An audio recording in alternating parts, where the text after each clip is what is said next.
Boa noite, que neste momento todos nós possamos estar vibrando no bem. Para a noite de hoje, irei fazer a leitura do capítulo 18 do Evangelho segundo o Espiritismo, item 3, a porta estreita. Entrai pela porta estreita, porque a porta da perdição é larga e o caminho que a ela conduz é espaçoso, e há muitos que por ela entram. Como a porta da vida é pequena, como o caminho que a ela conduz é estreito, e como há poucos que a encontram. Está em São Mateus, capítulo 7, versículos 13 a 14. A porta, ela é considerada como um meio de entrada, o meio de chegar a algum lugar, mas ela também pode ser entendida como uma forma de sair de uma dificuldade. Quantas vezes as pessoas falam, né? Ah, se isso não deu certo é porque quando uma porta se fecha, uma janela se abre. Ou, quando uma porta se fecha, 2, 3 portas se abrem. Então, usando nesse sentido, né, figurado, nós podemos entender que a porta é a que nos dá a possibilidade de entrar em algum lugar ou de sair também de algum lugar ou de alguma situação, de alguma dificuldade em que nós nos encontramos. A atual situação vivida pela humanidade hoje no planeta Terra é a de uma inversão de valores. Nós, enquanto espíritos encarnados, nós podemos escolher os critérios do mundo, que é a porta larga, ou os critérios espirituais, que é a porta estreita. Para nós transpormos a porta larga, nós não precisamos nos esforçar através do nosso trabalho íntimo. Ao contrário, basta apenas que nos entreguemos aos apelos que são dirigidos aos nossos sentidos e ligados às nossas paixões inferiores. A porta da perdição é larga, porque as mais paixões são numerosas e o caminho do mal é frequentado pela maioria. Então é muito fácil nós entrarmos pela porta larga, porque ela não exige nenhum esforço nosso para transpô-la. Simplesmente quando nós nos entregamos às nossas paixões, aos nossos desejos, né, nós estamos entrando na porta larga. Porém, a porta estreita ela já vai exigir de nós mais esforço, mais dedicação, atenção, cuidado, né? Para o nosso melhoramento moral. Já a porta larga, ela já não exige nada de nós, né? Nem o esforço da nossa parte quando nós desejamos transpô-la. Sendo a terra um mundo de expiação e provas, o mal nela predomina. Quando ela estiver transformada, o caminho do bem será o mais frequentado. Até o momento, por estarmos num planeta de provas e expiações, há a predominância do mal. Porém, conforme nós, espíritos, vamos nos transformando, vamos nos modificando moralmente, né, ela será melhor frequentada, o planeta Terra, né? Por quê? Porque estarão vivendo aqui espíritos melhores. As paixões podem levar à realização de grandes coisas, pois multiplicam as forças do homem e o auxiliam na execução dos desígnios da providência. Elas apenas se tornam negativas quando o homem não mais as governa, mas é por elas governado e causam prejuízo para ele ou para outrem. Quando nós falamos que eu tenho paixão pela vida, né? Quando nós temos desejo de realizar, de conquistar algo, essa paixão, essa vontade de, né? Então, as paixões, elas fazem parte da vida da humanidade. É aquele impulso, aquele desejo de realizar algo. Porém, quando estas paixões, elas são usadas de forma inadequada por nós, elas causam o quê? Prejuízo para nós. Ao invés de nós governarmos as nossas paixões, nós somos governados por elas, né? Elas nos dominam. Então, quando essa paixão pela vida, né? Quando nós temos desejo, planos, sonhos de realizar algo, é esse impulso para podermos realizar algo, né? Então, ela é necessária para nós, para não nos deixarmos na inércia, não ficarmos no comodismo, né?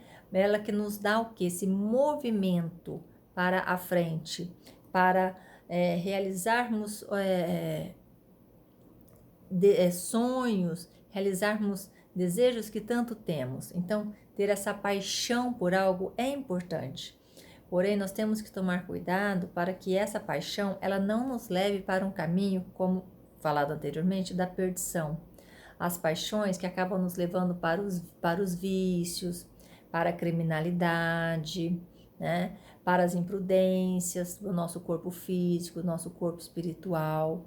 Então, as paixões, essa realização, nós podemos realizar grandes coisas, né? Mas nós temos que tomar muito cuidado para não sermos dominados por ela ao ponto de, ao invés de ser algo benéfico para nós, ser algo prejudicial. Sendo assim, nós somos responsáveis por tudo que nós escolhemos para a nossa vida, né? Seja para a vida material, pois o nosso progresso moral vai depender dessa escolha. Então, tudo que eu escolho na minha vida material tem uma consequência no meu progresso moral, né? Eu posso adiantar o meu progresso moral, como eu posso retardá-lo, né? Devido às escolhas que eu faço. E essas escolhas são individuais. Então, cada um de nós podemos acelerar ou nós podemos retardar o nosso progresso moral. Isso dependendo das escolhas que nós realizamos constantemente em nossas vidas. A porta estreita simboliza o esforço e a abnegação que devemos sempre ter frente às dificuldades diárias. Então, para entrarmos, né, transpormos a porta larga, não precisamos fazer nenhum esforço. Porém, a porta estreita, ela já exige mais esforço da nossa parte, né? A porta estreita é a porta da salvação. Porém, o homem que quer transpô-la deve fazer grandes esforços sobre si mesmo para vencer suas más tendências e poucos a isso se resignam. É o complemento da máxima: há muitos chamados e poucos escolhidos. Por quê? Muitos são chamados, muitos são convidados a transpor a porta estreita. Porém, poucos são escolhidos porque a maioria, né, não está em condições de transpor a porta estreita, de passar pela porta estreita, né? Não tem merecimento de passar pela porta estreita. Então, quando se é o desejo nosso passarmos pela porta estreita, que possamos realmente ter merecimento, né? Através do nosso esforço, através da nossa dedicação, para quando receber esse convite, né? Que há muitos chamados e poucos escolhidos, que sejamos nós os escolhidos para poder passar pela porta estreita. A disciplina em controlar as próprias tendências negativas exige esforço.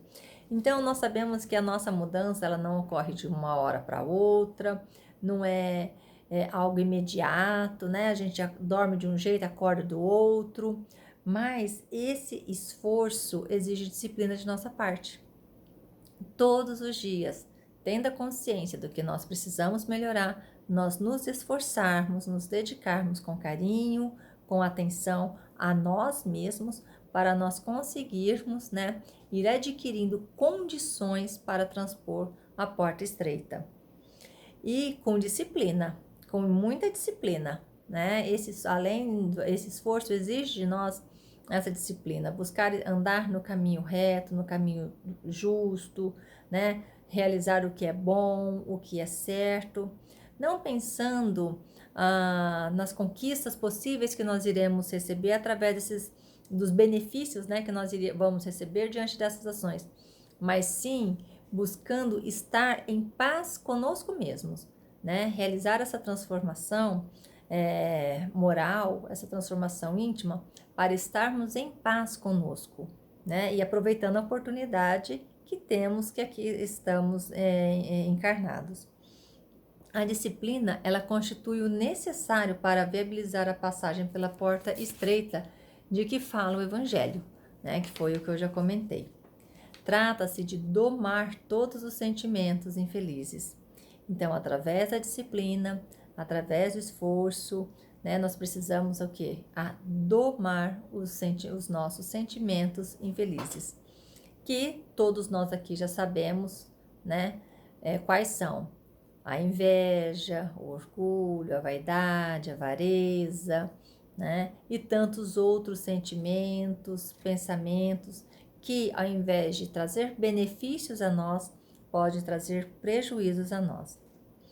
Pode-se afirmar que há a porta estreita situada no término de uma longa jornada, que marca a transição da fase do espírito imperfeito, que ainda somos, para o bom espírito. Mas também existe a porta estreita de cada existência, a fim de que ela seja bem aproveitada. Então, essa porta estreita, né? Por exemplo, se em cada encarnação nós conseguirmos realizar conquistas, né, para o nosso espírito, é como se tivéssemos conseguido na encarnação que nós estamos. Se conseguirmos ser um pouco melhores do que quando aqui chegamos, nós já vamos conseguir transpor a porta estreita.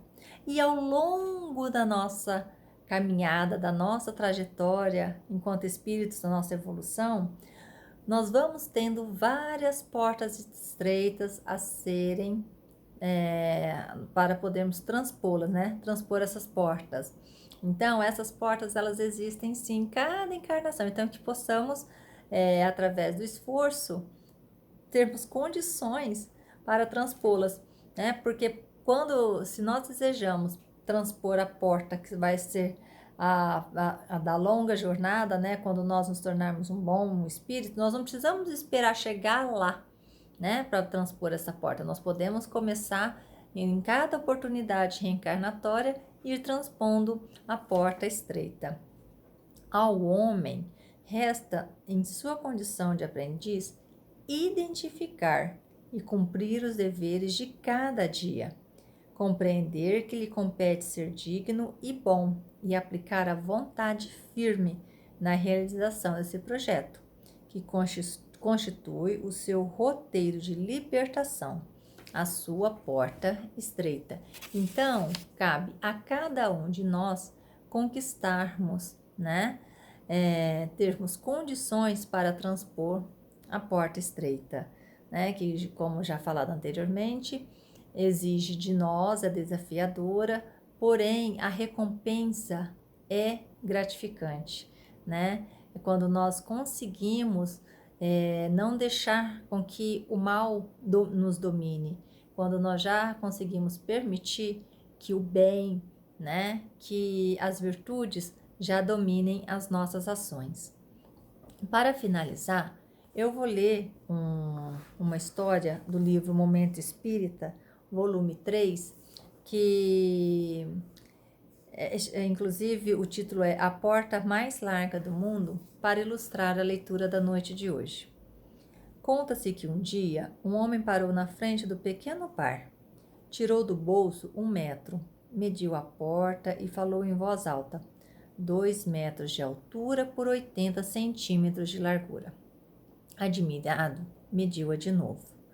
Como se duvidasse das medidas que obteve, mediu-a pela 3ª vez, e assim tornou a medi-la várias vezes. Curiosas, as pessoas que por ali passavam começaram a parar. Primeiro um pequeno grupo, depois um grupo maior, por fim uma multidão. Voltando-se para os curiosos, o homem exclamou visivelmente impressionado: parece mentira. Esta porta mede apenas 2 metros de altura e 80 centímetros de largura. E, no entanto, por ela passou todo o meu dinheiro, meu carro, o pão dos meus filhos, passaram os meus móveis, a minha casa com terreno. E não foram só os bens materiais. Por ela também passou a minha saúde, passaram as esperanças da minha esposa, passou toda a felicidade do meu lar. Além disso, Passaram também a minha dignidade, a minha honra, os meus sonhos, meus planos. Sim, senhores, todos os meus planos de construir uma família feliz passaram por esta porta, dia após dia, gole por gole. Hoje eu não tenho mais nada, nem família, nem saúde, nem esperança. Mas quando passo pela frente desta porta, ainda ouço o chamado daquela que é responsável pela minha desgraça. Ela ainda me chama insistentemente. Só mais um trago, só hoje, uma dose apenas. Ainda escuto suas sugestões em tom de zombaria. Você bebe socialmente. Lembra-se? Sim, essa era a senha. Essa era a isca. Esse era o engodo. E mais uma vez, eu caía na armadilha dizendo comigo mesmo: quando eu quiser, eu paro. Isso é o que muita gente pensa, mas só pensa. Eu comecei com o cálice, mas hoje a bebida me dominou por completo. Hoje eu sou um trapo humano e a bebida, bem, a bebida continua fazendo as suas vítimas. Por isso é que eu lhes digo, senhores, esta porta é a porta mais larga do mundo. Ela tem enganado muita gente. Por esta porta, que pode ser chamada de porta do vício, de aparência tão estreita, pode passar tudo o que se tem de mais caro na vida. Visivelmente amargurado, aquele homem se afastou, a passos lentos, deixando a cada uma das pessoas que ouviram motivos de profundas reflexões. Que possamos nós também, diante das nossas ações, começarmos, a refletir como este homem da leitura. Não deixar passar pela porta larga oportunidades, que depois irão trazer prejuízos para nós, para nossa saúde, para nossa família. Que tenhamos mais consciência dos compromissos assumidos, das responsabilidades conosco mesmo, com o nosso próximo. Vamos nos esforçar. Este é o momento de nós nos esforçarmos, de nós nos dedicarmos para sermos melhores. Os meios, a condição para isso, todos nós temos. Nós precisamos estar atentos. A ajuda também, ela sempre está presente. Seja ajuda de uma pessoa próxima a nós, seja através das nossas orações, quando nós pedimos que Jesus, que os nossos amigos da espiritualidade nos oriente a encontrar o caminho do bem, o caminho que vai nos auxiliar, que tenhamos força, mas que a gente não se deixe entrar pela porta larga, pelas facilidades, porque depois nós teremos muita dificuldade de sair dela para conseguirmos entrar na porta estreita, que exige mais, é um pouco mais trabalhoso, mas com certeza a recompensa será bem melhor. Tenhamos todos uma boa noite, fiquemos em paz e até a próxima.